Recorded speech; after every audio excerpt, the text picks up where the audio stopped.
Well, hello everybody, and welcome to Metaworld News for the week ending the 30th of July 2017. This is a program where we bring you highlights of interfacing technology in the field of VR, really, but principally social worlds news is our focus. I'm Mal Burns. I'm joined by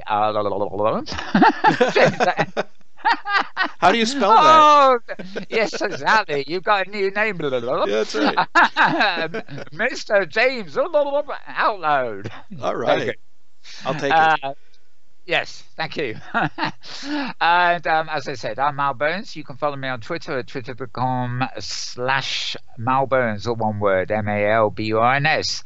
And most of the items I'm going to read out now are actually highlights from that feed. So if you don't exactly catch where the news items are, you can check that feed to follow the links, as it were. So I begin actually only about 4 days ago. It was a very quiet beginning of the week by the look of it. Our friends at the Week in VR review, in other words, Malia Probst, has her normal podcast up. And you can find it at a site called vrscout.com. That's VR letters scout, as in Boy Scouts, all one word there, vrscout.com. And it's a week in VR review. And very good that one is too, every week. Right, virtualreality-news.net. They have a report about an academic study that's exploring VR's effectiveness in marketing. Yes, indeed. Getting very close to that dreaded A word there, the advertising. In fact, it starts with, aside from gaming and training, marketing and advertising is perhaps the area where VR's transformative potential has business tongues wagging. Well, let them wag is what I say. Right. A bit of marketing, fair enough, but I don't want a Facebook ad world. Right. The Huffington Post. It's just a HuffingtonPost.com by the look of it. It's probably in the UK one and everywhere on the planet, really, but it's at the Huffington Post main site. Title of the article is Real Money, Virtual Reality. And once again, it's looking at the money side of things. Real world money, this is, not virtual currency. So the putting on your headset and settling in to spend money is a lonely endeavor. So they're going to try and tackle it, aren't they? Anyway, real world money in virtual worlds, of course. A site called futurism.com. That's futurism.com. This is a bit off center, but it's relevant. Neuro reality, the new reality is coming, and it's a brain computer interface. Now, we've mentioned these kind of things before, and they start with the release of Oculus Rift, and the age of virtual reality truly began, blah blah blah. And they're talking about sort of brain computer interfaces now. Virtual reality is simply another way of interfacing with our computers, whether it's on the screen or whether it's in a headset or anything else. And this will be pretty much the same case with a brain-computer interface. What I actually do think interesting about neuro reality, as they're calling it, is that it actually has probably more potential than what we actually call VR, or even certainly social spaces at the moment, because the idea is, of course, you could actually control even a spreadsheet or something really boring using a brain interface. You probably wouldn't want to put on a helmet like an Oculus to do your spreadsheets, but you might if it was a sort of thought interface. So the future is with us already, and that's what it's all about. So check that out at futurism.com. Upload VR, or one word. Within, and this is a company called Within, have raised 40 million to push shared virtual worlds even further.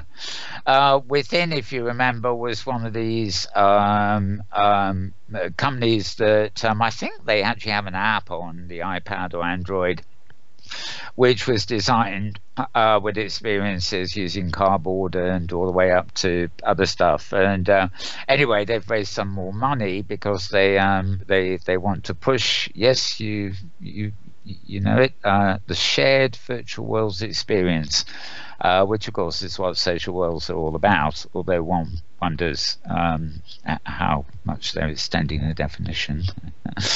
Right. Company called, or a website I should say, called Emerging Ed Tech. So that's emerging, and then ED for ed, and then TECH. emergingedtech.com is the site you want. And the post is virtual reality in education. Where are we and what's next? And it's from Emerging Education Technologies, which is what that website, of course, is short for. Openculture.com. Nice piece here, local to me over in the UK. The British Museum have created 3D models of the Rosetta Stone and 200 plus other historic artifacts. You can both download them or simply go on the web and view them in virtual reality. Basically, they're 3D models, but it sounds much better to say go and see them in free virtual reality. So good on the British Museum there, open sourcing some stuff. How scientists are manipulating the mind with VR. Heavy stuff on this one. And this actually is a post at Wired. It's actually Wired UK, though I suspect it's syndicated in whatever version of Wired you prefer reading. 3 experiments from the University of Sussex, again here in the UK, Sackler Centre for Consciousness Science, show how virtual reality can help us understand human consciousness. And I do love some of this news because clearly this week we're getting quite deep. Brain interfaces, the study of consciousness. What more could we need? And coincidentally, there you go, roadtovr.com also has a post which isn't actually the same thing, but it sounds like it. Models of consciousness transformation and unlocking latent human potentials with VR. Yes, this is about the Institute for Noetic Sciences. What are noetic sciences? Knowledge science. Oh, very good. Right, thank you, James. Oh, right. Sure. What am I, 65 years old and I found a new word. Noetic. Sounds very poetic, actually. It does, yeah. Right. So consciousness on the mind, so to speak. And that was unnecessary, wasn't it? But two pieces there. Right, the big news of the week, actually, and it's posted all over the place, but I picked it up first a couple of days ago from VRScout.com. AltSpace VR is closing down. Mm-hmm. AltSpace VR was kind of pitched as a kind of social Second Life type world. You could say open simulator space hypothetical type world for that matter, and was forever promising better avatars, which never really happened. But they did actually hold some major events when they launched. Unfortunately, as with many other companies, they did really tend to focus on the Oculus and Vives and the places, put on your helmet and come to our social world. And I don't really know that they ever really got much traction from people who didn't want to wear helmets, if you catch my drift. Anyway, apparently they were looking for a new round of funding and didn't get it, and therefore decided that they didn't have enough money to continue. There are still a few days left, and on August the 3rd, which I think is Wednesday or Thursday, they will be holding their farewell event, and it will conclude when the servers go offline at 7 p.m. Pacific daytime time, PDT. Right. Yep. Yeah, 7 p.m. Pacific time on August the 3rd. So if you want a final look at AltSpace VR and want to find out what it was about, then that might be, say, 5 or 6 p.m. on August the 3rd might be a good time to go, because you'll probably meet everybody who's ever been in there, saying goodbye to each other. There has been talk of some of the code and some of it possibly being open source. So although Space VR, as the company is running it, is going, they seem to be willing to give away parts of it that would be needed if anybody else wants to pick it up on a open source basis or something. They haven't got funding, and presumably they've tried pitching to sell it as well and haven't got anywhere. But it may be the platform stays alive in one form or another, if not the brand. Okay, VRScout.com also had a post same day, 2 days ago. Virtual reality is radically transforming surgery. Nothing really new here, just an update about a demo launched by a developer called Room One, demonstrating how VR will be integral to the future of medicine. There have, of course, been many previous news items of late showing surgeons operating robots in virtual reality with greater precision than their poor old hands can do on the operating table. And for that, I guess you should be grateful if their hands are going to be laid upon you at some point. Despite the fact there are probably a whole lot of other people out there who say, no, I want a surgeon. I don't want him in virtual reality with robot hands. But swings and roundabouts, it apparently is much more precision driven when done properly. Right, here's a post. I'm going to have to open it to find out exactly what this was all about. I do remember it. It's actually at a site called Science. It seems to be called. It's got to be called something else. I think it's news from Science. Anyway, I'll tell you that in a minute when I flip back to the actual link. Basically, the title of the article is "Wi-Fi Could Protect You from Getting Lost in Virtual Realities," and the idea here is that you're in Oculus Rift or something, dodging zombies like a pro. A step back, look behind you, suddenly you're frozen in space as the system's infrared cameras can no longer see the lights on your goggles, and it loses track of you. Not to mention the fact you might be tripping over a loose cable at the same time. Well, basically, the idea here is that your home Wi-Fi system, your home network, has signaling capabilities which will be able to give you markers and also transmit data. So if you've got an untethered headset and you're walking around with it, hopefully you won't trip over the cable because it's untethered.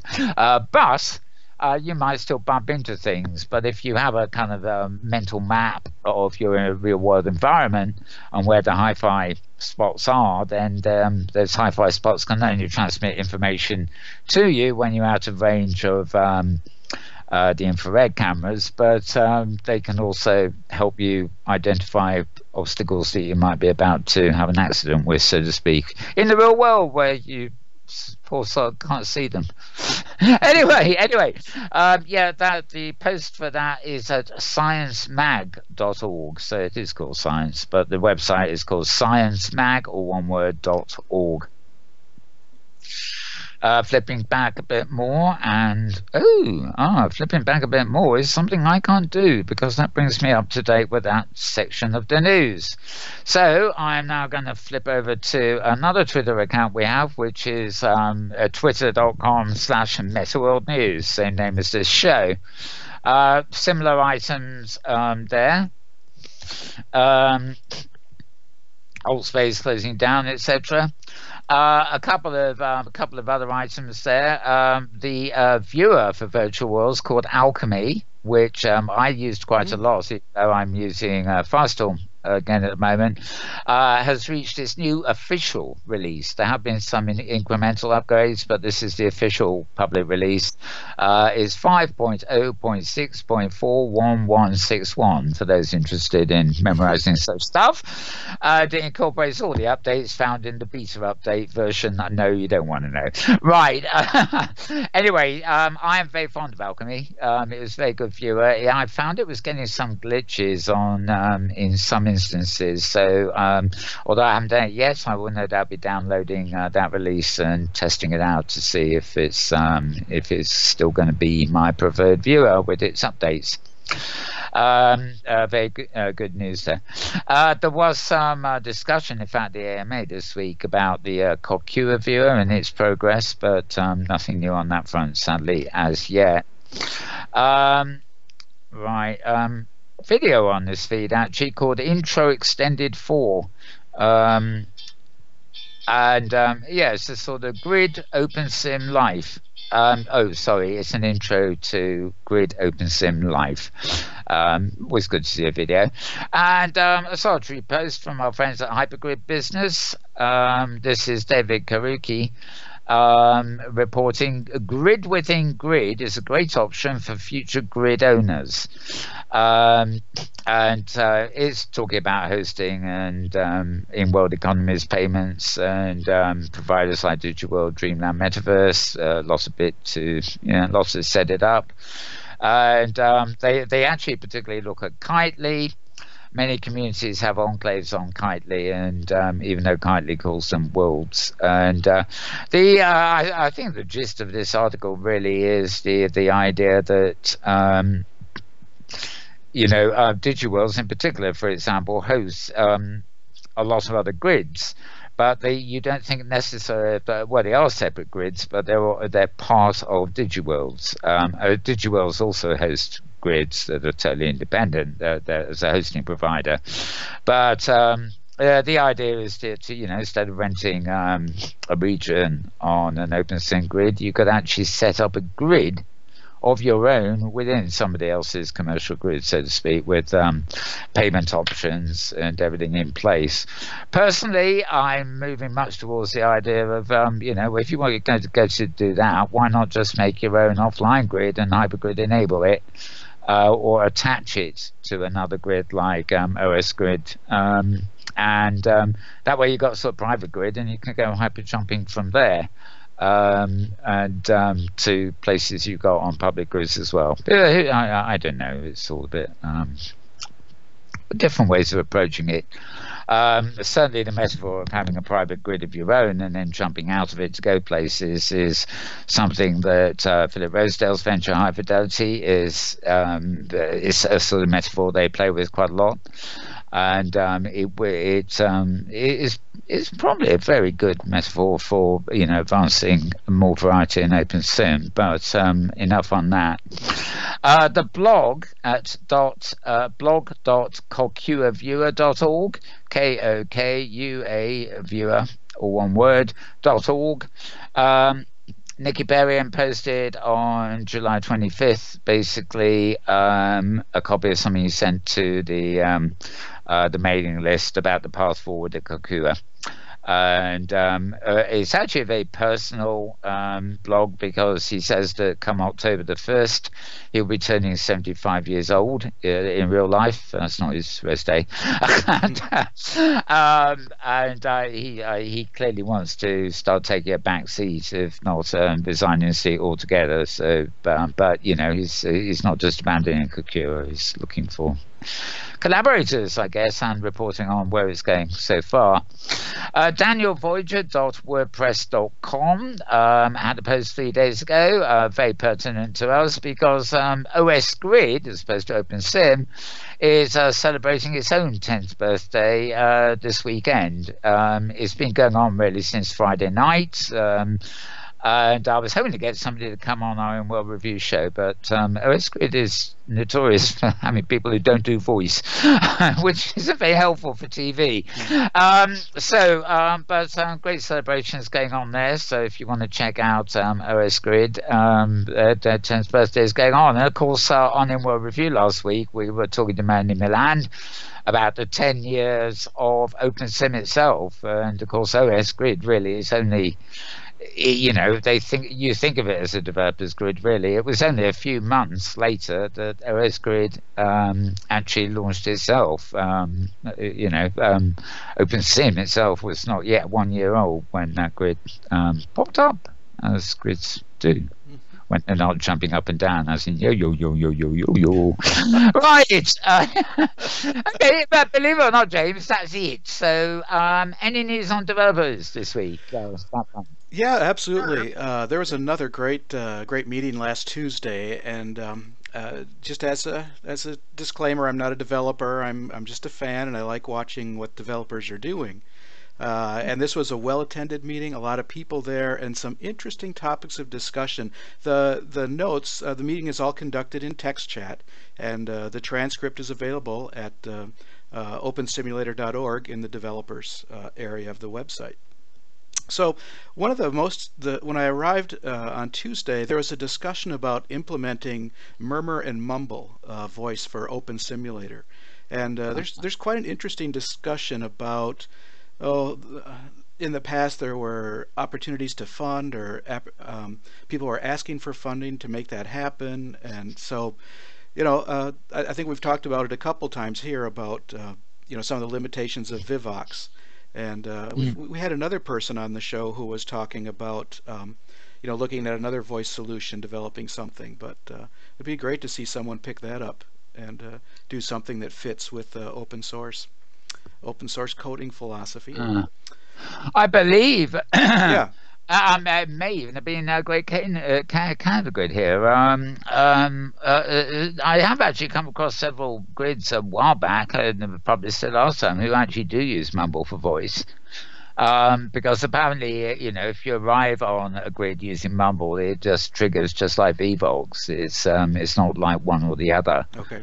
I think when the init file on that grid or that region activates the Mumble technology, I've got a feeling that there were problems. People found problems with Mumble, and because small grids were able to get Vvox voice for free, they then opted to have Vvox. Yeah. Because of the spatial voice and everything else. But certainly Mumble's been around for a while, and more choices there would certainly not go amiss, I think. Yep.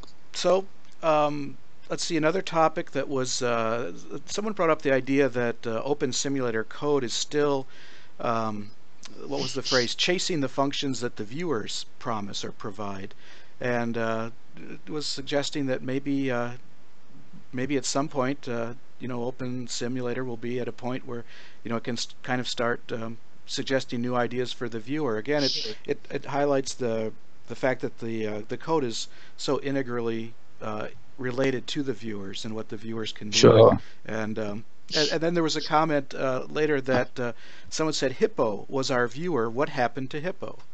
And I couldn't really bring that to mind of what happened to Hippo viewer, but. I may be very wrong here, but I'm sure people will correct us if I am. Yeah. But I gather that basically even back in the early days of Second Life, which of course is a walled garden grid, the viewer was really basically a version of a viewer called Hippo. And there are all sorts of references back in Second Life to things to do with Hippo, not so much the viewer, but the word, Mm-hmm. And of course, when Second Life went public and launched, it became the Second Life viewer. But I believe it was all, it was modeled from a lot of that. And I suspect, I suspect part of it is what resulted in a lot of the code going open source and at the beginning of OpenSim. So the viewer was there, but I must admit I haven't come across it for ages. I suspect if you went to try and download it, you'd end up hunting for quite a while to find an archive that somebody's got a copy of. The OpenSim viewers, a lot of people use Firestorm, of course, and Alchemy, which we mentioned as a new version of earlier, is great.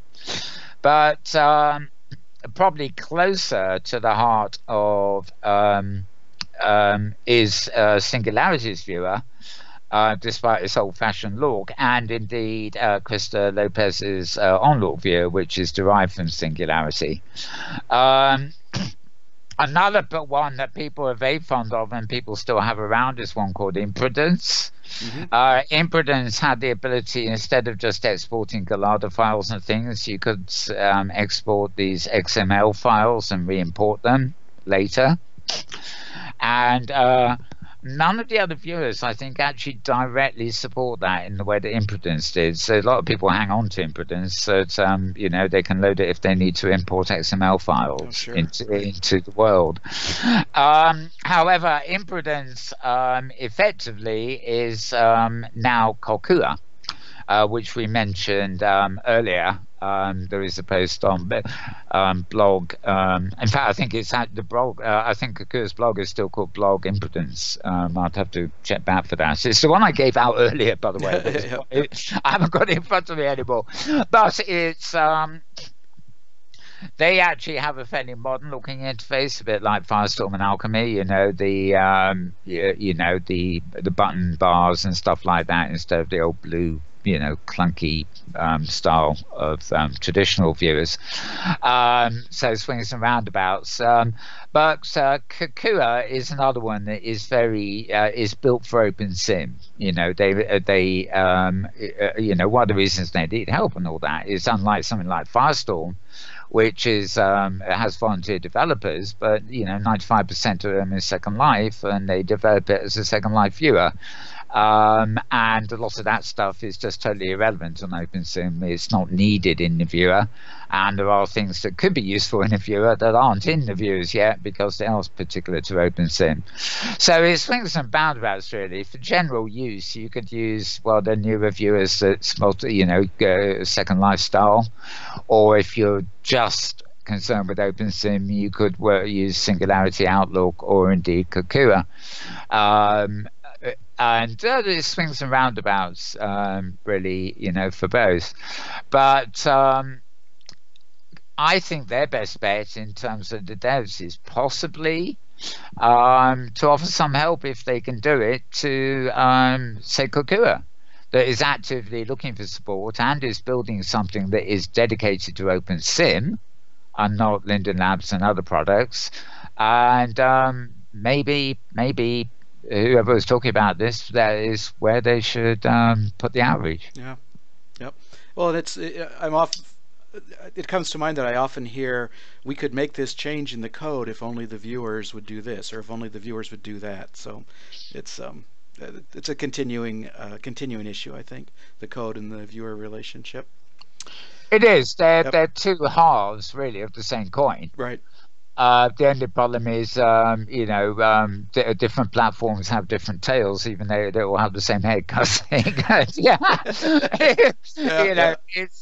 not. If you're developing grid and code and stuff like that, you need to think of the viewer, and equally, people who are developing viewers need to think of the particular traits of the platform that people are going to be accessing with it. So.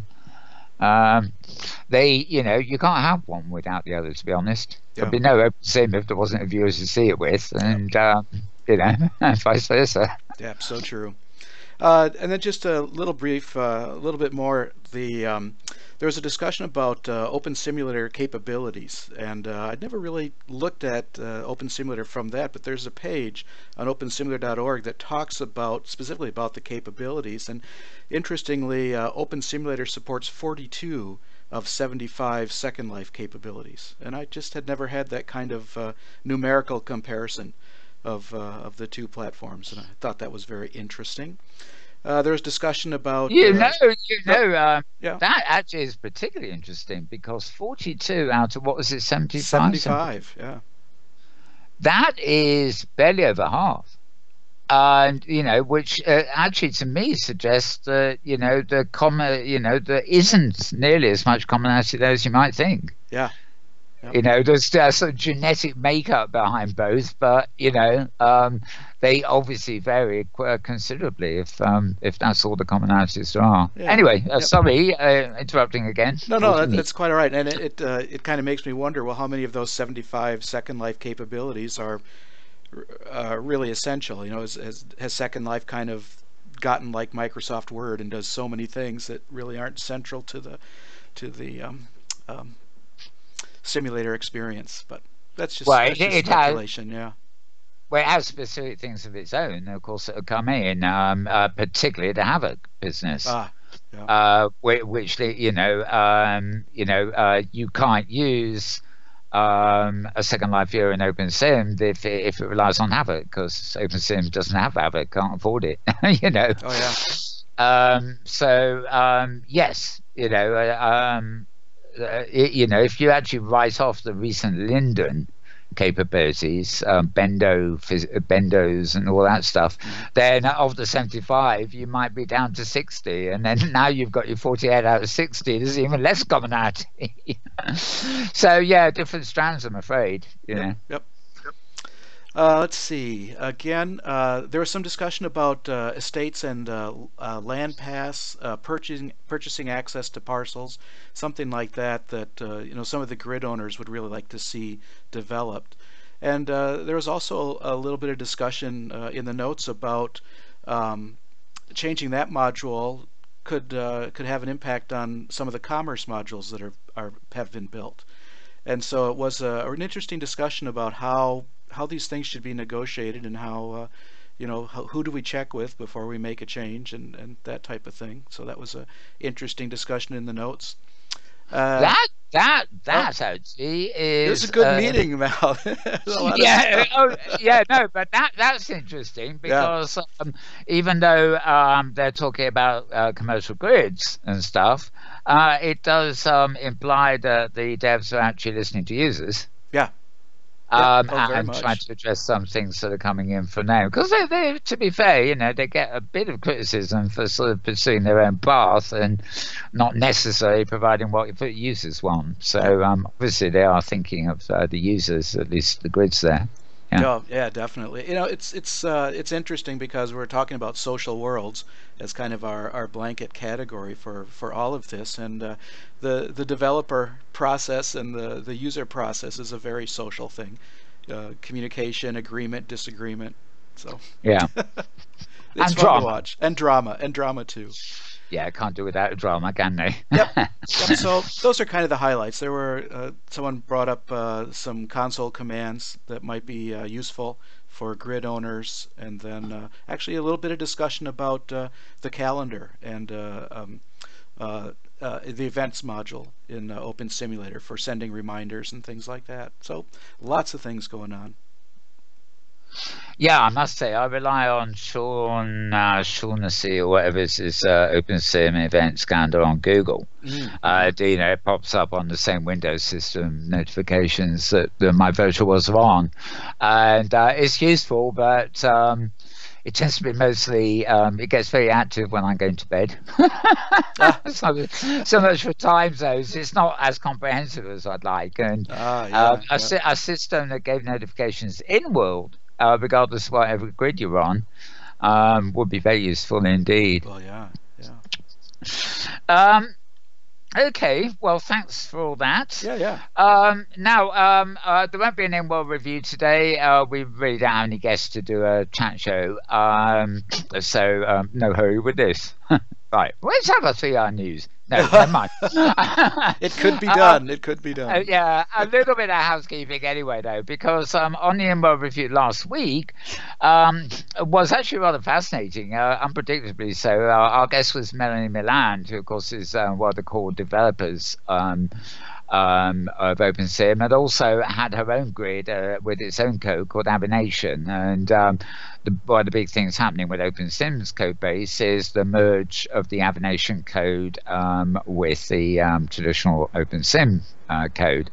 And when the sort of 9 series gets officially released of OpenSim, then that will have the complete merge code in it, and Melanie gave us the impression that it's not too far away now. The reason I mention it offhand, though, and the fact that we got a wonderful sort of 2 hours of history of OpenSim with her as well as comments on the code, so it's a very good program if you haven't seen it. But oddly enough, we got quite mixed reactions, and some reactions I couldn't even figure out. On Google Plus, for example, there was one reaction that said, this is unbelievable. Watch this 1 hour 47 in or something, and then they embedded our show on Google Plus. Fair enough, but I couldn't I couldn't figure out whether they were liking it or disliking it, because the next post was somebody saying, "Just listen to these people. How arrogant do they think they are, or Oh whatever." my. And Yep. I think they tuned into the bit near the end where Manny was talking about current code and what's going and what's not, and she's going to break all our mesh. Come on, this is arrogance. What Ah. planets are they on? They're going to break all our stuff. Hmm. And then there was some other post saying, you should watch this because it's an incredibly long program, but there's a whole load of indications in this and the way OpenSim's going. So one way or another, it was quite a popular program, but for better or worse, it generated sort of a bit of talking points, Oh yeah. I should say. Which I think was probably inevitable, although it was mostly to do with the up and coming news that she gave us, rather than the historical sort of journey we took with her as well. Right. So no doubt there will be a little more on that. So on future programs, not this, but the Inworld Review, I have got slated to come on a couple of, I won't say independent developers. They're not part of the core dev teams, but they are what you might call auxiliary devs. In other words, they do dev behind the scenes for particular commercial grids, or non-commercial grids for that matter, and they work for those grids and tweak the code. So they'll be tweaking 8-point series code, and presumably they'll be the ones that be tweaking 9-point series code for the grids they actually do maintenance for. So they're not. They'd probably be quite happily to submit patches to OpenSim if they wanted them, but their attitude is to take what the latest thing is and how do we work it so that our grid can use it. And I think that conversation could be quite interesting. Plus, I'm hoping to be rejoined by Eleanor from Inworld, so we'll hear a bit more about Halcyon and its derivatives. And there's somebody else lurking in the background for a future show. I can't remember who it is, but again, I think it's sort of tied to development. Really trying to bring the.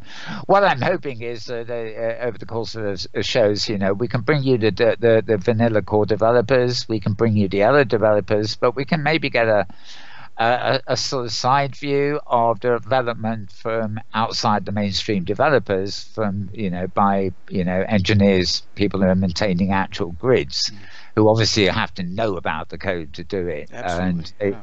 a better reflection on what they, as grid owners and or grid maintainers and indeed users themselves, want. So it's a period of quite big change there. So I think we'll be focusing on that quite a lot. That's very Plus exciting. Yeah. all the exciting things going on in the hypergrid, of course. And it's just reflecting on the AltSpace VR news, when I got the letter from them that they were closing down, it just reinforced what I value so much about Open Simulator. And there's no one. I mean, our grid we're on here could go down. That can change, but we can keep all our objects. We can keep our relationships with our hypergrid friends. This is something extraordinary about Open Simulator. And I was, AltSpace VR. I mean, there was a lot of interesting work there, a lot of good work, nice interface, nice web pages, and just such a shame to see something like that come to an end. Yeah, Yeah. I think so. One of the criticisms that I had of High Fidelity is they seem to be relying on users who've got contraptions attached to them too much. Yeah. And I do wonder if, in terms of publicity and stuff, AltSpace VR fell into that. If the consumer interest in helmets and gesture devices does not take off, and I don't think consumer markets are very different from education and industry and everything else. If you depend too much on that and it backfires like 3D TV or something, you've got a lot of product that ain't no use to anybody, or it has no attraction to anybody, however good it was in principle. And I think the certainly Altspace VR to me was tainted with the with the hardware brush, so to speak. Sure. I like High Fidelity has become. I tend to think of it as the people who are playing in there, and they often are playing, are just playing with their kit as much as they're playing with the world, if you see what I mean. Yep. High Fidelity are doing a lot of TV shows, and not, most of them are two people on the stage sort of showing off the fact that they're wearing the kit and what they can do with the kit. Mm-hmm. And it's not actually always quite as interesting to general viewers. They presumably think it is. It's very professionally produced, but even so, it's still two people in kit playing with their kit on screen. Sure. Yep. So we'll see. Yeah, but it's a sad loss. Anything in the field of social worlds, is within our remit, and if a good one, potentially good one, disappears, then it's unfortunate. Yep. But as you say, OpenSim will probably never go anywhere. I don't mean it will never progress and come out of this little hole in the microscope of the web, or internet. But it has no reason to. It's not a company that can collapse anything else. And I've been working on my private grid for a couple of weeks now. A bit like when I first took regions in Canada. I thought, this is my new hobby, building things or painting a world, Mm-hmm. And of course, I think about eventually on Canada. But when I look at the equivalent of 16 regions of empty flat land, I think, oh dear, I better get back to this. I can't stand this flat land. Let me get going. But doing it so much is actually, I always intended to do that and see how it went, but it's actually brought to me, it made me even more aware of what I suspected I might one day be aware of, and that is that it's like having a 3D space, a virtual world on your desktop. Right? It's private to you, although you can obviously invite people in and you can hypergrid out. The viewer is launched, it's always open on my desktop, as is the server. It uses hardly any processing power or anything like that, so it's not in the way of anything else. And I simply jump into it and literally jump out of my world to any destination I want to go to. And it feels much more intuitive, and it's certainly faster than logging into, say, my home on the calendar grid here. Yeah. And we have talked in the past on Inworld Review and things about the residential, the user metaphor, really. In Second Life, the original, you have little parcels with houses and gardens and things on them. Then you can rent these in World, much like you can in OpenSim. Or you can go up a level and literally rent off Linden Labs server space that is a whole simulator. And you can either rent out parcels on it, or you can just have a bigger piece of land because you want a whole simulator worth of land for yourself. Yeah. So there are these various degrees. Now in OpenSim, that's changed, because although people will rent the odd little house and land, I mean, people, it's not a very big market. I see things, free land for rent and free spaces, everything else going in Canada here. But what's not free are regions. And of course, in OpenSim, you can sort of rent a region on the grid for a highly economic price. Probably the price you pay to rent a whole region on the Great Canada Grid, for example, and there are many that are a bit cheaper or a bit more, but not much, is probably as much as you'd pay for a tiny parcel with a house on it in Second Life. So the size of land you have to play with on OpenSim for your money, so to speak, is very much a case of who needs a virtual house? I want a virtual estate, And on the level up from that, of course, you can then start, if you want a bigger estate, you can think, well, instead of renting more space, let me make my private estate on my own machine. at home. And depending on what you want to do, you can either grid out or let people in or both. And that becomes your sort of massive estate, so to speak. And everything is still just a teleport away. So, you can have the equivalent of 16 regions on your own computer, and you have a really massive estate. And it's just simply there on your desktop. You're the god, as it were. And I look at things like high fidelity, where when you go into high fidelity, there's normally a high fidelity sandbox running as a server, and your domain in high fidelity is actually on your own machine. And the idea is you log in, and if you log into your last location, it will be on your local machine. And you simply teleport or jump or whatever they call it to places you want to go to. And it strikes me that in a future metaverse, this is possibly a much more likely scenario, a metaphor, as it were, where we've moved from pages to spaces, but maybe the spaces we're moving to, the home space, the principal space, will be on your own machine, on your own desktop. Obviously, if you have a mobile client and you're wandering around, then you would presumably log into your home space, as it were, by logging into your own computer from a remote location and things. But the idea that the principal jumping space of the metaverse is your own machine, your own environment, and that you move outwards from there, does I think have a lot of potential as a future guide. It almost ties in with the way Will Burns talks about that deep stuff of metadata, metaworlds, metagases, metaverses,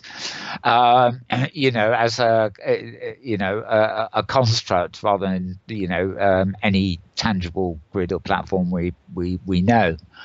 And I don't know. The fact that high fidelity are taking that approach too long term makes me think that let's say OpenSim is no longer developed anymore, and the whole thing shuts down. Right, the volunteers all give up and go away.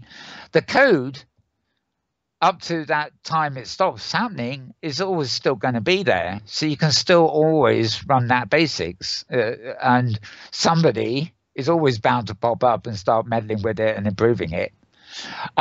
So I think it's almost future-proof, especially when you start thinking of it as, I suppose it's like me having a machine. It's actually running on my main machine, but it's a bit like having a machine in the corner running Windows 3.1 and finding there's something useful in Windows 3.1 that I can is still worth running it for. It doesn't have to go away if it's useful. And I think I think the present OpenSim code, for example, I'm going to look very carefully before I switch my home grid on my own computer to the 9.0 series, because all this wonderful work I've done for 2 weeks may break, so I want to test it and stuff like that. But the thing is, I'm sure there are grids out there on OpenSim 2 who really are not looking forward to the upgrade in OpenSim because it will break some things they've gotten used to. It's like a casualty of the future. We can't progress unless we get rid of something of the stuff that's holding us back. And of course, there's always going to be people, I don't want to get rid of the stuff that's holding you back. I like it. So, I don't know, this idea of your private grid that is your desktop and then moving into spaces from it is really beginning to attract me. In theory it did, but now I'm doing it even more so. That's fantastic. Very exciting. Anyway, that was a bit more news expected on the news, wasn't it? Yeah, we're 50 minutes today. Oh, we are. Well, it's called, okay. We're not merging shows again. We're just having a little special rant. That's right. Okay, that's it for this week. I hope you've enjoyed the news and the extra comments, for that matter. And we will be back, of course, same time, next place, with another bulletin, another week's worth of news from virtual worlds and social worlds in particular. So thanks to James Atloud, who does all our filming here, by the way, and as well as developing news. Thank you, James. Oh, I'm very glad to do it, Mal. And I'm Mal Burns, of course, so you can thank me too. or spit at me over the wires, whatever you want to do. Thank you, And Mel. no, I mean me, Yep. not you. No, I said Yeah. thank you, Mel. Okay. Yes. I'm not suggesting they, abuse you over the wires. Right. That's my prerogative. They can abuse me, not my partners. Right. Okay. We will be back next week. Have a good week, everybody. We'll see you then. Bye bye for now.